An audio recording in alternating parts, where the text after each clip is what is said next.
Haleluya. Puji Tuhan, kita bersyukur hari ini. Di pagi ini kita bisa berkumpul bersama-sama menjelang hari kemerdekaan ya. Nah, kita sudah dengar tadi pujian kaum muda. Kalau biasanya kaum muda bernyanyi, itu tanda bahwa adanya dari antara mereka yang akan berangkat. Jadi setiap mereka nyanyi, ya khususnya pertengahan tahun begini, berarti ada di antara mereka yang mau berangkat. Jadi lagu itu memberangkatkan teman mereka, ya. Dan sudah banyak kaum muda kita yang pergi, tetapi yang tinggal di sini tetap dibenahi, tetap diperlengkapi, tetap dibangun oleh mentor mereka. Karena itu jangan takut, jangan ragu mempercayakan anak-anak kita untuk ikut kaum muda. Amin. Amin. Di sini mereka diperlengkapi. Tadinya mereka tidak tahu kebenaran. Waktu mereka berangkat, mereka sudah tahu. Tadinya mereka tidak tahu apa-apa, misalnya musik, melayani, pimpin pujian. Mereka pergi sudah diperlengkapi. Dan terlebih iman mereka itu bertumbuh. Mereka memiliki dasar di dalam hati mereka, yaitu dasar iman yang teguh. Kemanapun mereka pergi, mereka berada, kita tidak perlu ragu, karena mereka sudah diperlengkapi dengan perlengkapan dari Tuhan. Amin. Jadi biasanya anak sekolah minggu, kalau dia dari anak kecil, untuk beralih ke kaum muda itu butuh perjuangan dari anak itu. Nah, biasanya misalnya kalau dia terlalu besar, dia rasa di sekolah minggu, tapi setelah masuk kaum muda itu kecil. Jadi dia kadang bingung. Nah, di antara sekolah minggu dan kaum muda, disinilah anak itu seringkali terhilang. Nah, karena itu orang tua perlu mendorong, ya. Misalnya apa tadi saya lihat, si Melvin, ya, di sana dia sudah terlalu besar, di sini kecil. Nah, di situ perlu di backup, ya, di backup. Karena banyak anak terhilang karena transisi ini. Nah, ini juga anak-anak kita dari Ajibata. Nah, itu peran orang tua juga, ya, di sana, supaya anak kita nggak terhilang. Dan masih banyak juga kaum muda yang nggak ikut di sini. Karena apa? Orang tua kurang berperan. Ya. Atau mungkin ada pengaruh lain. Tapi yang jelas kita doakanlah anak-anak kita semua. Amin. Minggu lalu kita sudah dengar firman tentang 10 gadis. 5 yang bodoh, 5 yang bijak. Nah, sekarang kita lihat tentang kemerdekaan. Biasanya ini disampaikan setelah 17 Agustus. Tapi berhubung hari Minggu pas 17 Agustus, maka saya dahulukanlah menyampaikan ini. Ini sudah seringkali kita dengar, tapi kita lihat dari versi yang lain. Nah, Indonesia sedang bersiap-siap merayakan hari ulang tahun kemerdekaan. Yang ke-50 ya. Mana? Ke-80. Iya, Galatia 5 ayat 1. Mari kita baca bersama-sama. 1, 2, 3. Supaya kita sungguh-sungguh merdeka, Kristus telah memerdekakan kita. Karena itu, berdirilah teguh dan jangan mau lagi dikenakan kuk perhambaan. Supaya kita sungguh-sungguh merdeka. Nah, berarti, saudara-saudara, berarti manusia ini belum sungguh-sungguh merdeka. Walaupun Indonesia memproklamirkan kemerdekaannya, dilihat dari sisi Alkitab, belum sungguh merdeka.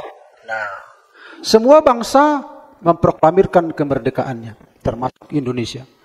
Tetapi Rasul Paulus mengatakan dalam Galatia 5, supaya kita sungguh-sungguh merdeka, Kristus telah memerdekakan kita. Jadi supaya kita mendapatkan kemerdekaan yang sebenarnya, berarti kemerdekaan manusia itu belum sebenarnya. Belum sungguh-sungguh, belum sejati.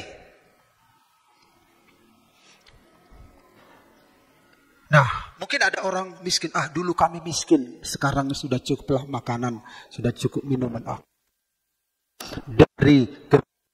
Nah, itu belum kemerdekaan yang sesungguhnya. Nah, dulu aku sakit, sekarang sudah sembuh. Aku sudah merdeka dari penyakit. Itu belum kemerdekaan sesungguhnya. Jadi apa kemerdekaan sesungguhnya? Aku sudah lunas utangku ke CU Abadi. Saya pinjam sekian ratus juta. Puji Tuhan, utangku sudah lunas. Merdeka.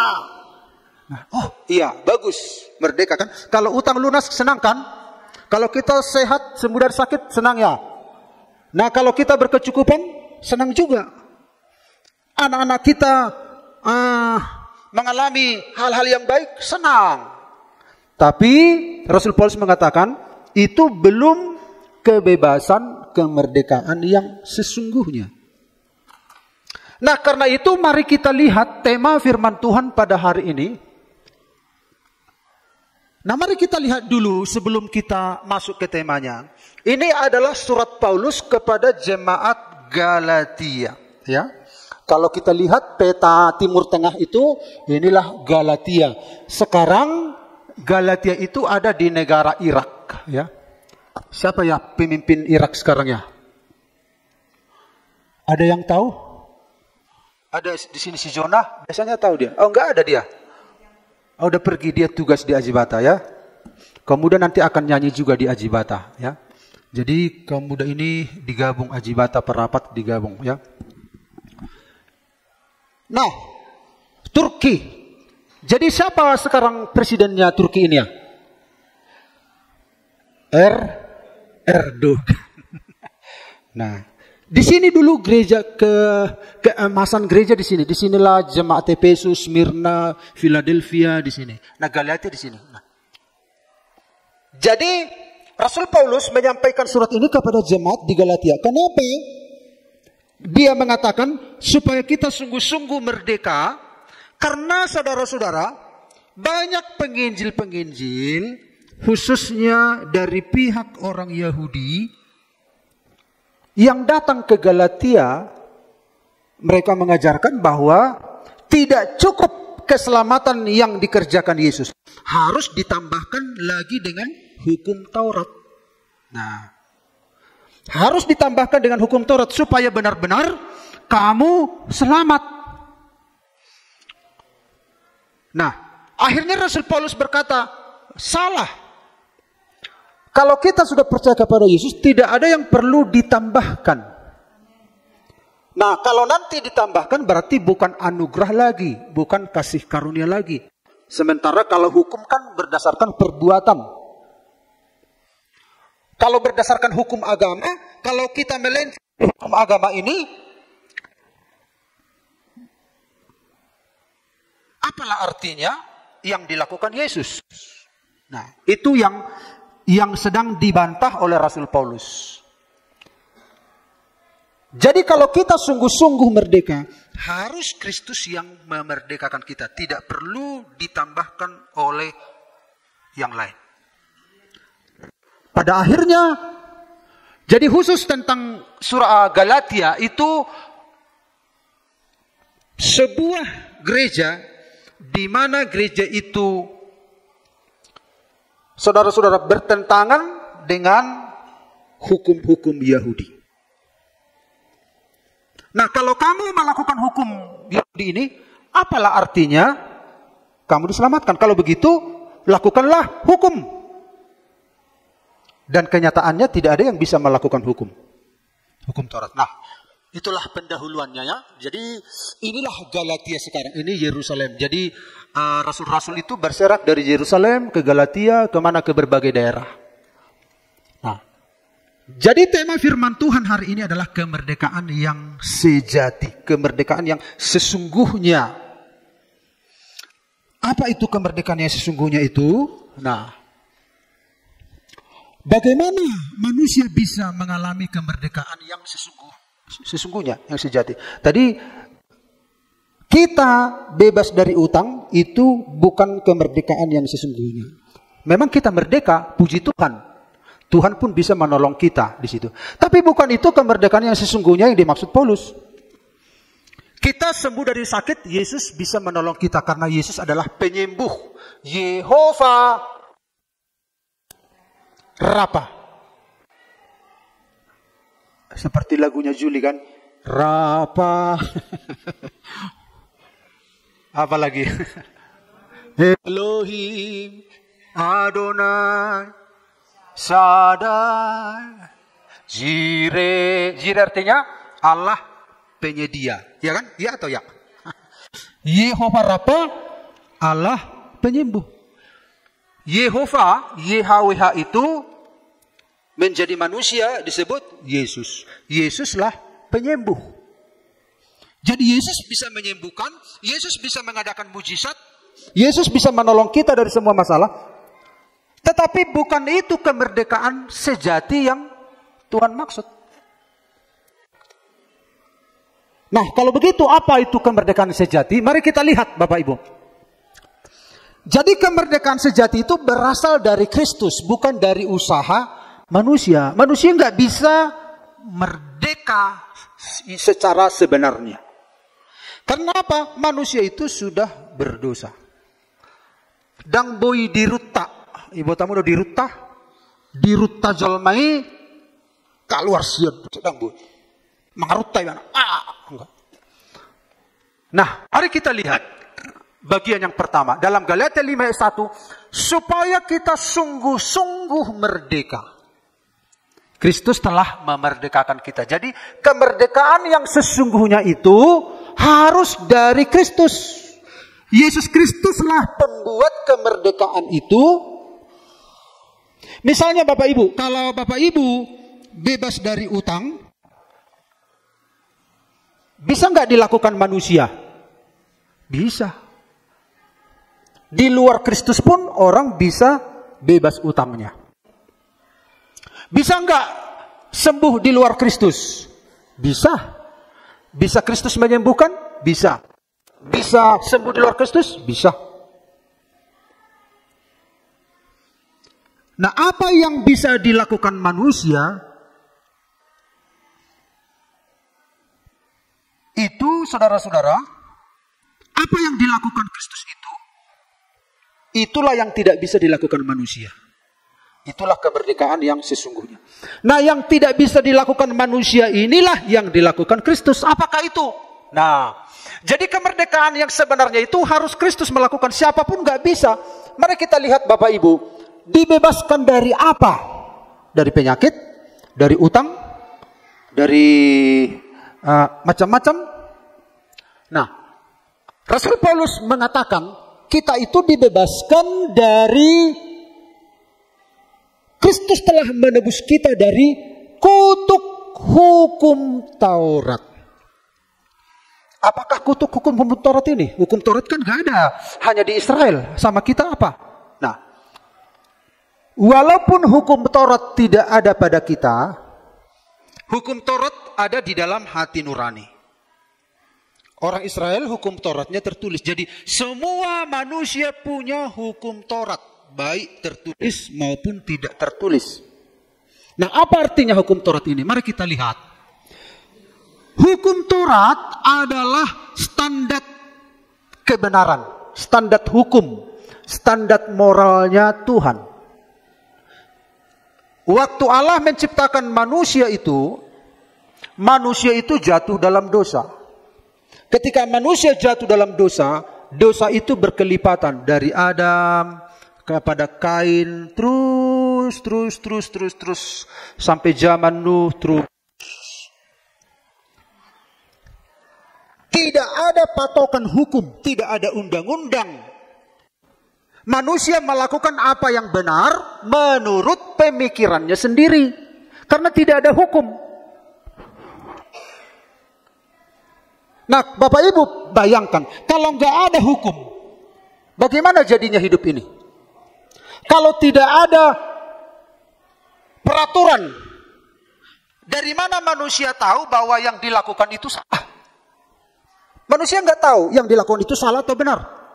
Manusia menjalankan apa yang benar menurut dirinya sendiri. Bagaimana menurut Tuhan? Tuhan itu kan pencipta manusia. Kenapa manusia itu tidak tahu aturan? Karena manusia itu sudah jatuh dalam dosa.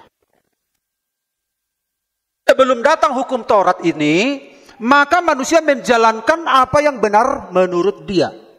Lalu datanglah hukum Taurat, 10 hukum Taurat, ya. 10 hukum.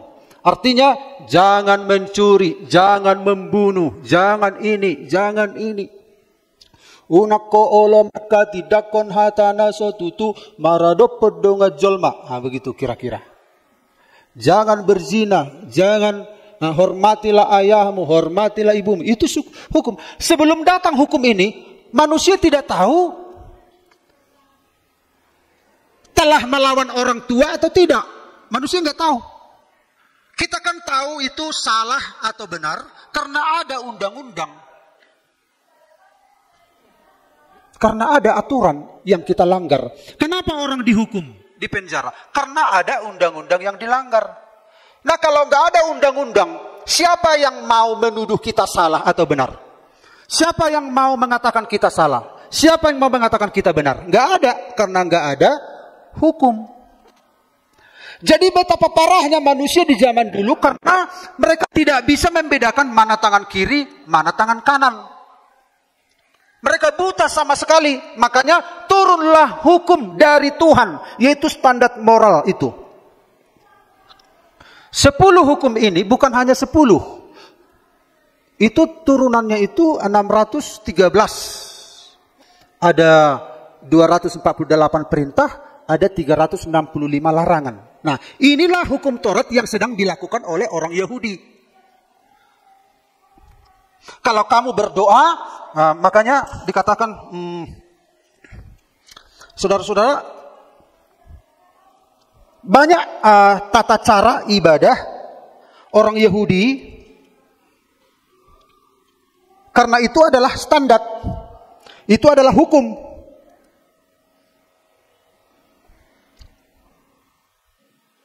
Kalau kamu berdosa harus ambil satu korban. Harus dipotong.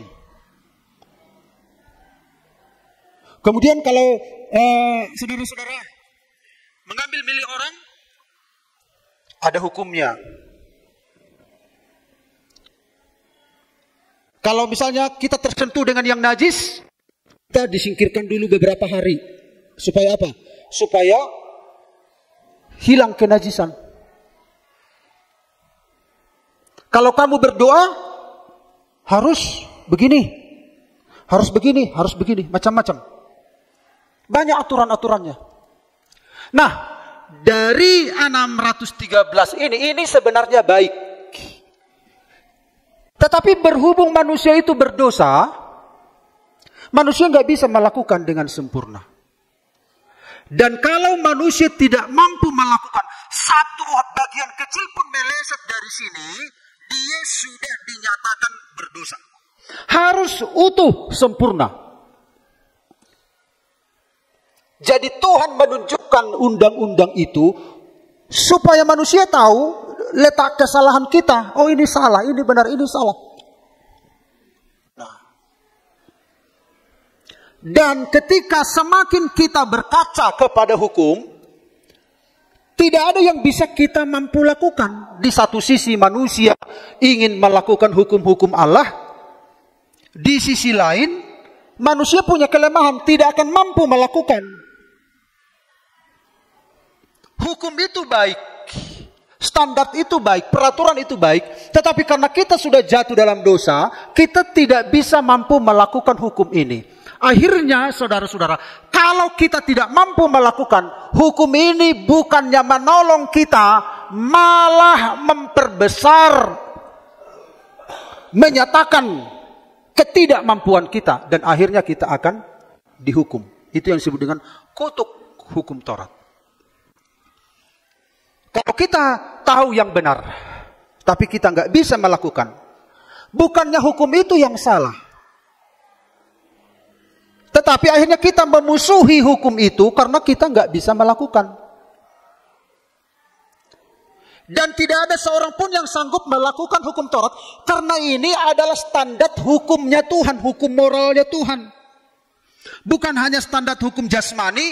Tetapi hukum spiritual. Ada hukum agama di sana. Ada hukum kenegaraan di sana. Ada hukum ibadah. Ada hukum spiritual. Jadi hukum Taurat itu adalah, saudara-saudara, standar moral tubuh, jiwa, roh.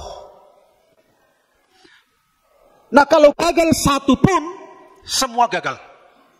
Berarti kalau gagal, ya dihukum.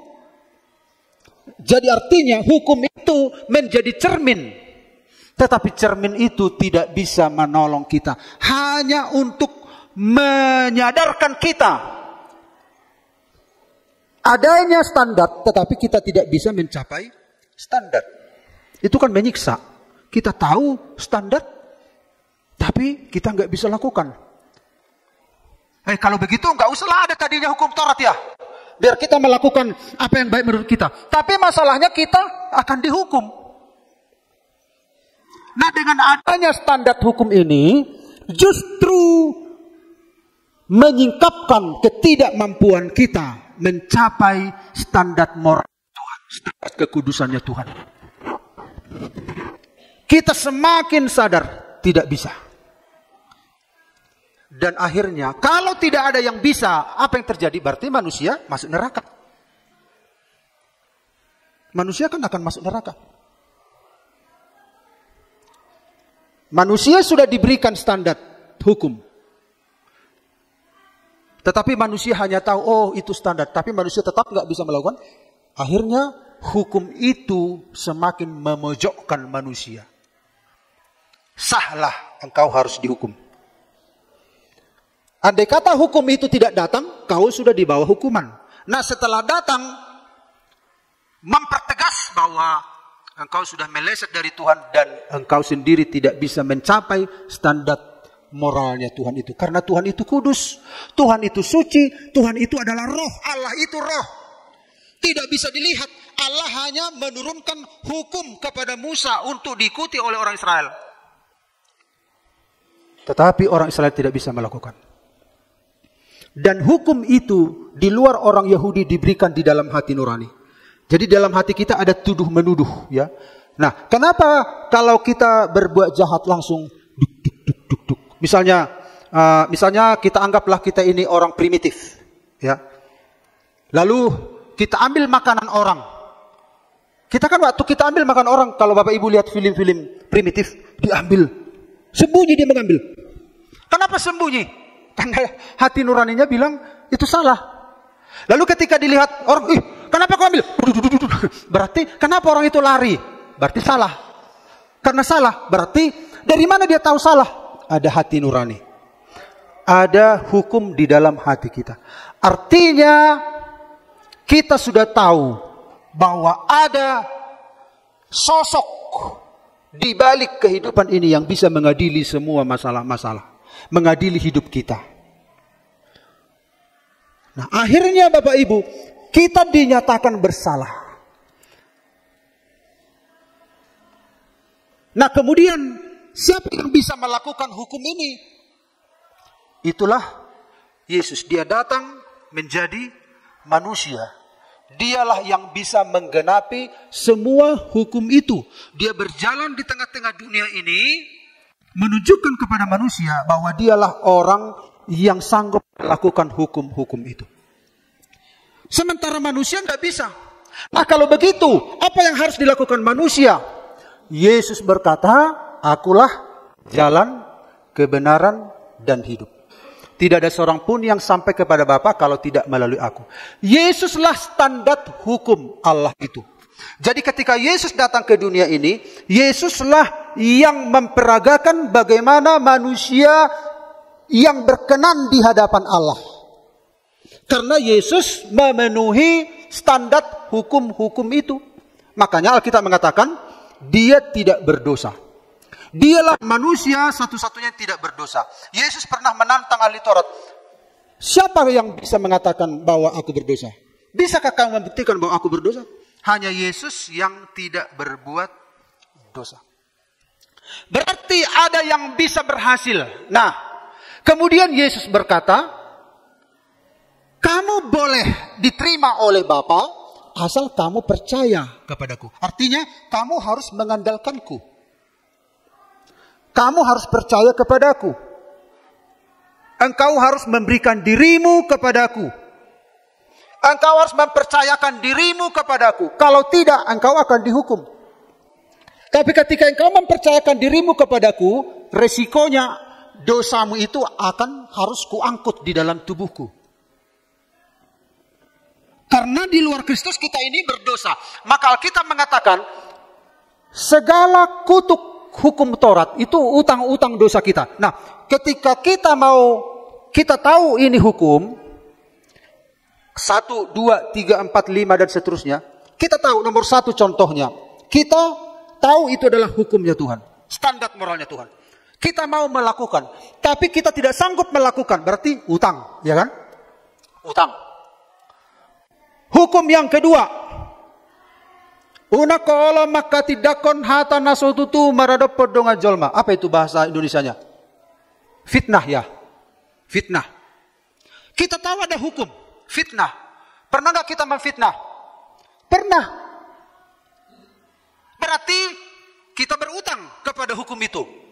Kita tahu hukum itu, tetapi ketika kita nggak mampu melakukan, itu kan utang. Ditulis. Utang. Pikiran kotor. Pernah nggak kita pikiran kotor? Ya pernah. Dari sejak lahir sampai sekarang. Udah berapa banyak? Kita tahu Alkitab itu berkata, kuduslah kamu sebab aku kudus. Contohnya. Tapi kenyataannya pikiran kita kotor. Berarti kita berutang kepada hukum. Ditulis.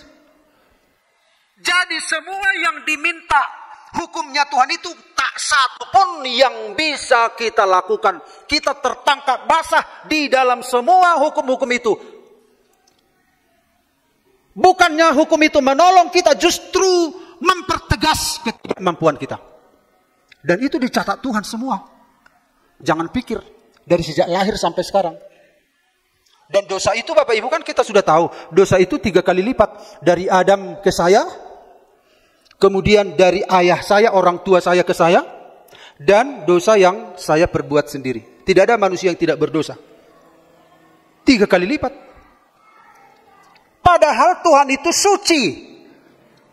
Tuhan itu bagaikan api yang menghanguskan. Ada beberapa, Bapak Ibu bisa lihat di YouTube. Di akhir zaman ini banyak anak-anak punya pengalaman spiritual tentang Tuhan. Anak-anak, apalah tahu anak-anak. Tapi anak sekolah minggu ini Tuhan bukakan dirinya.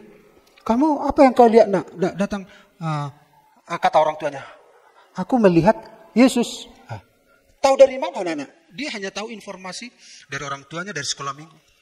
Dia begitu polosnya. Oh, kalau begitu, kalau kau pernah lihat Yesus, kayak mana pakaiannya? Dia pakai gaun putih. Terus, matanya gimana? Bagaikan api. Betul kata Wahyu pasal 1, Yesus itu matanya seperti api. Rambutnya putih mata. Artinya, kenapa seperti api? Artinya, segala yang tidak kudus tidak bisa bertahan di hadapan matanya. Dia bisa melihat sampai ke dalam hati. Hal-hal yang tersembunyi, itu maksudnya. Jadi Allah itu suci. Dosa sekecil apapun akan membuat orang masuk neraka. Tidak bisa tuntutan Tuhan itu 100% murni. Tidak bisa 99,9%. Udahlah Tuhan, tinggal 0,091 laginya. Enggak bisa. Namanya pun Allah yang suci, Allah yang sempurna. Dosa sekecil apapun akan meleset. Namanya pun dosa. Dosa kan dalam bahasa Yunani, hamartia, meleset, melenceng dari kebenaran. Sedikit pun melenceng sudah. Tuhan mau harus sesuai dengan standarnya. Dan tidak ada seorang pun yang bisa. Dan utang dosa kita begitu banyak sejak lahir sampai sekarang. Dosa itu berulang-ulang dalam satu hari berapa kali? Kalau berapa puluh tahun umur kita? Sudah berapa kali? Setiap hari, setiap menit, setiap jam. Di zaman dahulu kalau ada dosa perbuatan, itu harus dibayar dengan korban. Makanya Tuhan tidak peduli berapa banyak harta benda orang Israel keluar hanya untuk membayar dosa. Satu orang, satu domba. Kalau dia miskin, burung tekukur, perkutut, burung merpati. Pokoknya satu dosa harus bayar dengan nyawa. Diwakili dengan korban. Domba, lembu. Tuhan tidak peduli. Tuhan tidak mengatakan, aduh kasihan ya. Ada enggak domba orang ini? Supaya aku enggak menuntutnya. Aduh, Tuhan tidak peduli. Harus, kalau enggak kau mati. Harus ada korban. Setiap dosa ada korban satu. Satu dosa, satu korban. Satu dosa, satu korban. Makanya imam-imam itu penuh dengan darah. Mempersembahkan korban terus di hadapan Tuhan. Karena untuk mendamaikan manusia dengan Allah harus nyawa. Nyawa diwakili oleh korban itu. Kalau enggak ada, kamu sendiri yang dihukum. Jadi banyak utang dosa kita. Tetapi Yesus berkata, Dia memakukan surat hutang kita di dalam dirinya di kayu salib. Dan akhirnya kita dibenarkan. Amin. Amin. Akhirnya kita dibenarkan. Kalau apa? Kalau percaya bahwa Yesuslah yang memikul segala dosa kita. Kalau kita nggak percaya, ya kematian dan kebangkitan Yesus hanya berlalu begitu saja. Makanya barang siapa percaya kepadanya, barang siapa, berarti tidak semua. Barang siapa yang percaya kepadanya. Yesus mati untuk semua agama, semua orang, semua suku bangsa. Tetapi hanya orang yang percayalah mengalami keselamatan itu secara efektif. Dialah yang dibenarkan. Jadi kita dibebaskan dari kutuk hukum Taurat. Jadi hukum-hukumnya Allah itu mendatangkan kutuk. Kenapa mendatangkan kutuk? Karena manusia tidak bisa melakukan. Menjadi kutuk pada akhirnya bagi manusia seharusnya mendatangkan solusi jalan keselamatan. Tetapi karena manusia itu ada genetik dosa, tidak sanggup melakukan standar hukum Allah yang suci. Mana bisa kita punya, misalnya kita minggu lalu kita sudah mendengar ilustrasi seekor babi yang sudah dimandikan, yang sudah dikasih lipstik, yang sudah dikasih parfum, dikasih baju. Tidak bisa kita berharap dia seperti seorang manusia.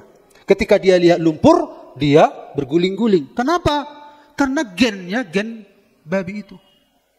Dia tidak bisa diubah jadi manusia. Demikian juga ketika kita berdosa, genetik dosa itu sudah ada dalam hidup kita. Ketika Tuhan tunjukkan standar moral, tidak mungkin manusia ini melakukan hukum-hukum yang ilahi. Karena gen dosa. Tetapi setelah seseorang menerima Yesus sebagai Tuhan dan Juru Selamat, gennya diganti. Genetiknya diganti. Sifat dasarnya diganti.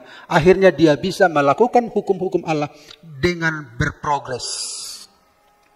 Hari demi hari, hari demi hari, hari demi hari. Lalu yang berikut dibebaskan dari apa? Roma 3:23. Karena semua orang telah berbuat dosa dan telah kehilangan kemuliaan Allah. Sebab upah dosa ialah maut. Kamu telah dimerdekakan dari dosa dan menjadi hamba kebenaran. Jadi saudara-saudara, kemerdekaan yang sejati itu berasal dari Kristus, bukan dari usaha manusia. Dibebaskan dari apa? Dari dosa. Ada orang terbebas dari kemiskinan, tapi siapa yang bisa membebaskan dari dosa? Akibat dosa adalah kematian. Kita bisa sembuh dari sakit, bisa Tuhan sembuhkan, bisa dokter sembuhkan. Tapi siapa yang bisa membebaskan orang dari dosa? Makanya kemerdekaan sejati itu adalah kemerdekaan dari dosa. Manusia semua telah berbuat dosa dan telah kehilangan kemuliaan Allah. Dan pada akhirnya apa yang terjadi? Beginilah cara Yesus membebaskan kita. Dosa kita diambil ke dalam tubuhnya. Dia mati di kayu salib. Akhirnya dosa kita dihukum di dalam tubuh jasmani Kristus. Sehingga apa yang terjadi? Kita bebas. Kalau tidak demikian, manusia tidak bisa bebas. Dan pada akhirnya Yesus bangkit dari antara orang mati. Dan dia naik ke sorga. Sementara kita bebas, saudara-saudara, kita sedang bertumbuh dalam Tuhan. Jadi melakukan hukum-hukumnya Tuhan itu tidak drastis. tetapi bertumbuh hari demi hari. Tuhan bekerja dalam kehidupan kita. Roh Kudus diberikan kepada kita. Firman Tuhan kita dengarkan setiap hari. Itu akan menolong kita bertumbuh hari demi hari. Kita terbebas dari dosa secara progresif, secara de facto. Secara de jure kita sudah bebas, tapi kebebasan itu harus kita buat menjadi secara de facto. Itu kebebasan yang sejati, yang hanya Kristus yang bisa melakukan.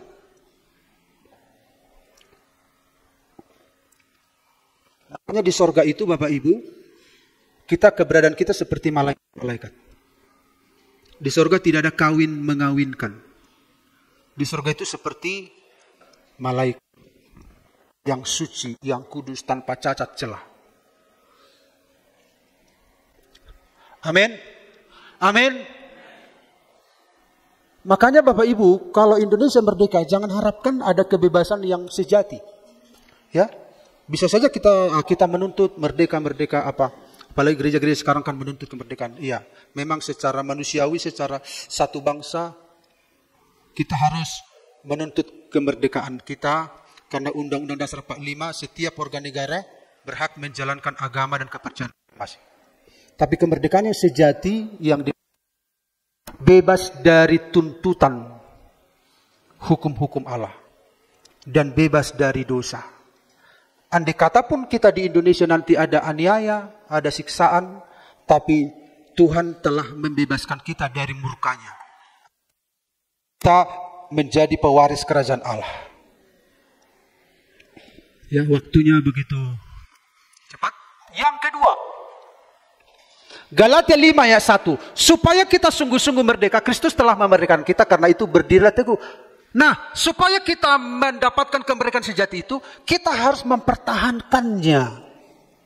Kita harus mempertahankannya. Bagaimana caranya? Ini Tuhan memberikan hadiah kepada kita. Ya, Tuhan memberikan hadiah kepada kita, hadiah keselamatan. Keselamatan itu bukan karena usaha kita, tapi karena anugerah. Dia berikan dengan cuma-cuma. Kenapa cuma-cuma? Karena terlalu mahal. Karena mahalnya kita nggak bisa mendapatkannya.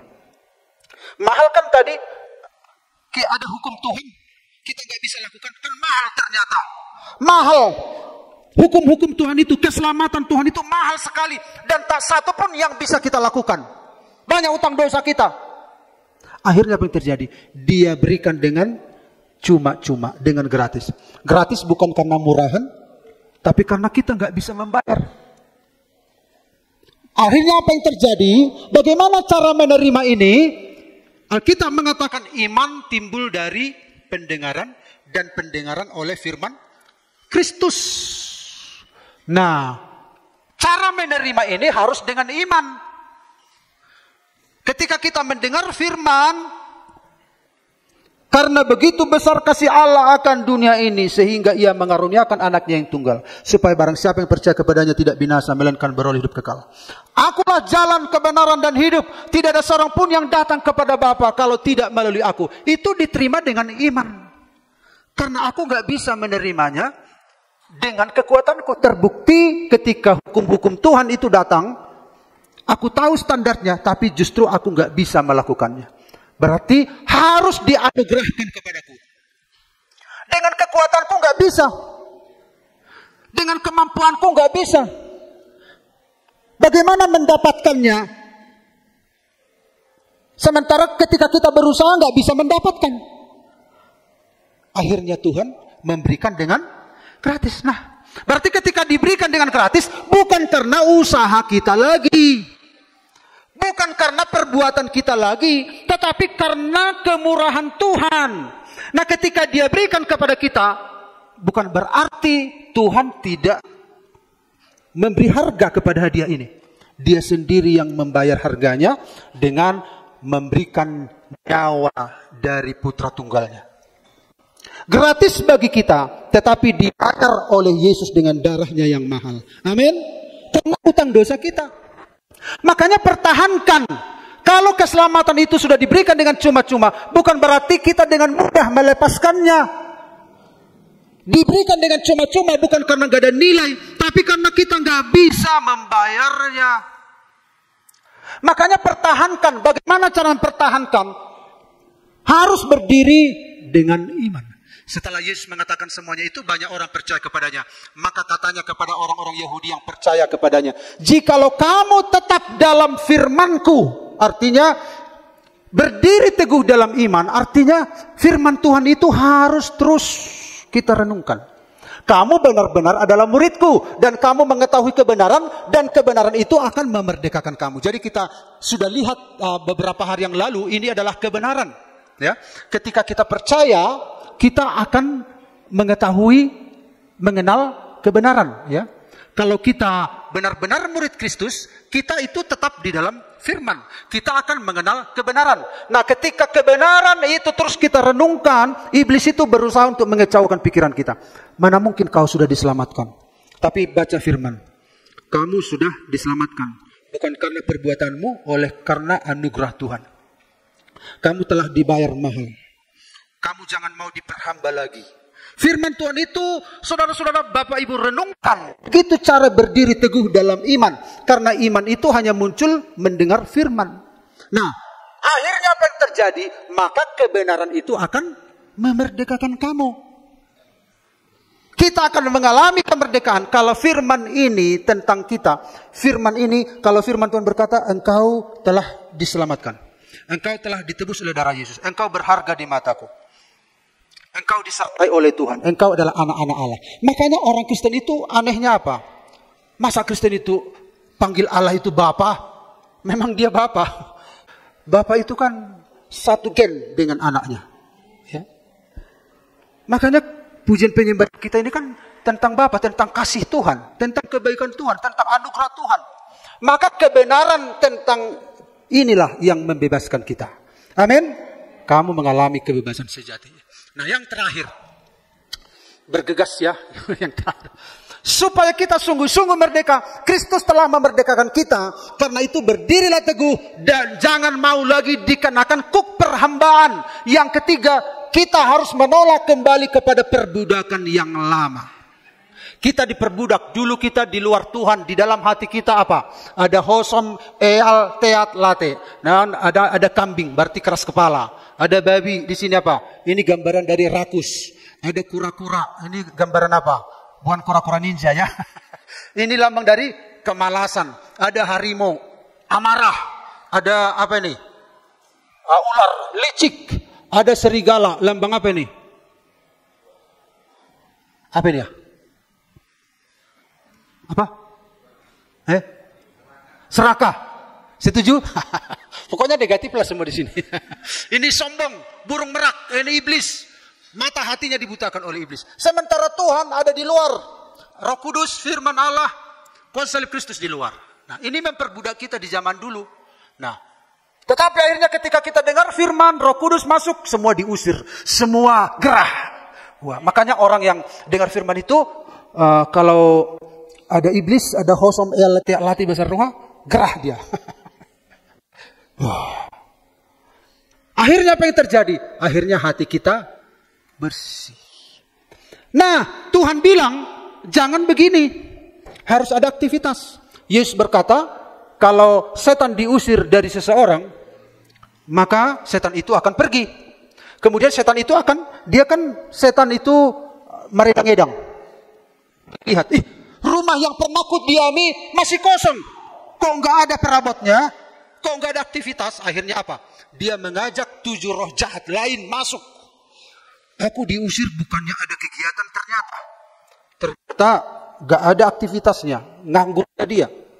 Dia katakan dia Kristen, tapi nggak ada kegiatannya, doa pun nggak, baca Alkitab pun nggak, ibadah pun nggak, mengampuni pun nggak, mengasihi pun nggak. Akhirnya kosong. Sabar pun nggak, lemah lembut pun nggak.